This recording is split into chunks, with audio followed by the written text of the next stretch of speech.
Hello students, let's see this question. The question says, if concentration of two acids are same, their relative strengths cannot be compared by which? ठीक है, दो acids हैं, let's say कि दो acid क्या है, ए है, एक एसिड बी है, ठीक है। इसकी जो कॉन्सेंट्रे इन दोनों एसिड्स की कॉन्सेंट्रेशन क्या है, सेम है। ये हमारे एसिड हैं और इनकी कॉन्सेंट्रेशन, अगर इसकी सी कॉन्सेंट्रेशन है तो इसकी भी सी कॉन्सेंट्रेशन है। तो इन दोनों एसिड्स की जो रिलेटिव स्ट्रेंथ है वो हम किस फॉर्मूला से कंपेयर नहीं कर सकते। देखिए एसिड की कॉन्सेंट्रेशन सेम हो सकती है लेकिन एसिड का डिसोसिएशन कांस्टेंट डिफरेंट होगा, दैट इज के वैल्यू। इसकी के वैल्यू मान लीजिए K1 है, इसकी के वैल्यू K2 है। और इनका डिग्री इनका जो डिग्री ऑफ डिसोसिएशन है, डिग्री ऑफ आयनाइजेशन है अल्फा, वो भी डिफरेंट होगा। इसको अल्फा 1 मान लीजिए, इसको अल्फा 2 मान लीजिए, ठीक है।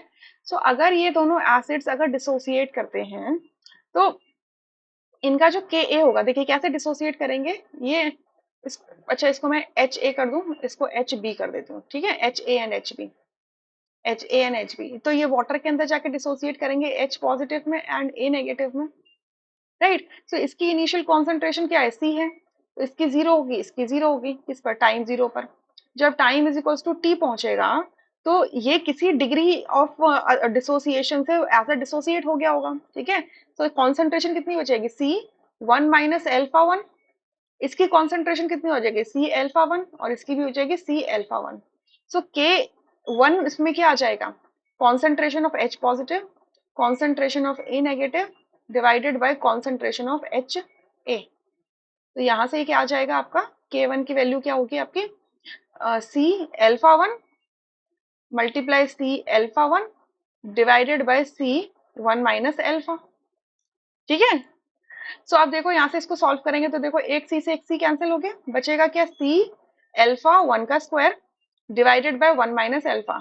लेट्स अज्यूम कि ये जो दोनों एसिड्स हैं ये वीक एसिड्स हैं, ठीक है। ये कैसी एसिड्स हैं, अज्यूम कर लेते हैं हम कि वीक एसिड है, ये वीक एसिड है, क्लियर। तो अगर ये वीक एसिड है तो ये जो अल्फा की वैल्यू होगी that is very very less than 1। तो इसका मतलब मैं इसे एक नेग्लेक्ट कर सकती हूँ, तो क्या बच जाएगा formula, C alpha square, C alpha 1 square, ठीक है। सिमिलरली ऑन सिमिलर ग्राउंड्स पे आप क्या बोल सकते हो भाई कि इसी बेसिस पे आपका K2 क्या आ जाएगा, K2 की वैल्यू क्या आ जाएगी, C अल्फा 2 स्क्वायर।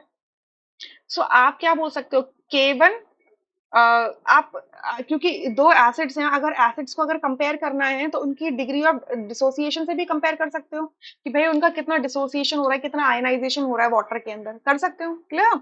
सो यानी कि इनका रेशियो निकाल सकते हो, अल्फा 1 अपॉन अल्फा 2 का रेशियो निकाल सकते हो, ठीक है। यानी कि इस मेथड से तो कर सकते हो, ये तो ट्रू है।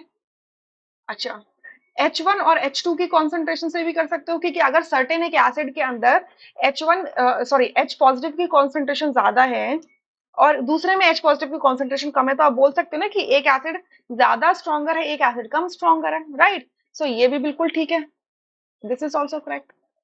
और अगर मैं इसको कंपेयर करूं, अगर मैं इसको ऐसे कर दूं, K1 डिवाइडेड बाय K2 कर दूं, तो क्या हो जाएगा आपका, C alpha 1 square upon C alpha 2 square, C से C कैंसिल, क्लियर। और इसमें इसको क्या लिख सकते हो, अल्फा 1 अपॉन अल्फा 2 का होल स्क्वायर। तो अगर मैं अल्फा 1 और अल्फा 2 का रेशियो निकाल रही हूँ तो ये क्या आता है, under root K1 upon K2 के इक्वल आता है। It's not equals to K1 upon K2, it's under root of K1 upon K2। So fourth वाला भी बिल्कुल ट्रू रिलेशनशिप है, राइट। सो आपका सेकंड ऑप्शन आपका कहीं से भी पॉसिबल नहीं हो सकता, ये फॉल्स है, तो ये हमारा करेक्ट ऑप्शन हो जाएगा। अब देखो यहाँ से मैं आपको मैथमेटिकली और बता देती हूँ कि एच की कॉन्सेंट्रेशन तो कैसे करेंगे। सो अगर मैं यहाँ पर एच की कॉन्सेंट्रेशन को ले लूँ, ठीक है, मैं यहाँ पर लिख रही हूँ concentration of H positive first में और concentration of H positive second में। सो फर्स्ट केस में कॉन्सेंट्रेशन ऑफ एच पॉजिटिव क्या है, C अल्फा 1 और सेकेंड के लिए क्या हो जाएगा, C अल्फा 2। तो C से C cancel, so it is going to be alpha 1 अपॉन अल्फा 2, राइट। और अल्फा 1 अपॉन अल्फा 2 की वैल्यू क्या आती है, under root K1 upon K2 आती है, राइट। बट कहीं पर भी किसी रिलेशन में K1 अपॉन K2 नहीं आ रहा, इस वजह से सेकंड ऑप्शन से हम दो एसिड्स की स्ट्रेंथ को कंसिडर नहीं कर सकते हैं, तो सेकंड ऑप्शन करेक्ट हो जाएगा, रेस्ट ऑप्शंस आर इनकरेक्ट। ठीक है। और मेरे को मैंने इसको वीक एसिड मानने के पीछे मेरा एक रीजन भी है। अगर मैं इसको स्ट्रॉन्ग एसिड बोलूंगी तो इसका कंप्लीटली डिसोसिएशन होगा ना, तो अल्फा की वैल्यू 1 की इक्वल आएगी, तो 1 माइनस 1 कर देंगे 0 हो जाएगा, तो K1 क्या हो जाएगा इस केस में? ठीक है, something upon zero is infinity, यानी कि K1 की वैल्यू इन्फिनिटी आ जाएगी। मतलब ये जो मेथड है ये हम किसके ऊपर अप्लाई करेंगे? सिर्फ वीक एसिड के ऊपर अप्लाई करेंगे। ठीक है। I hope you understood this question really very well. Thank you.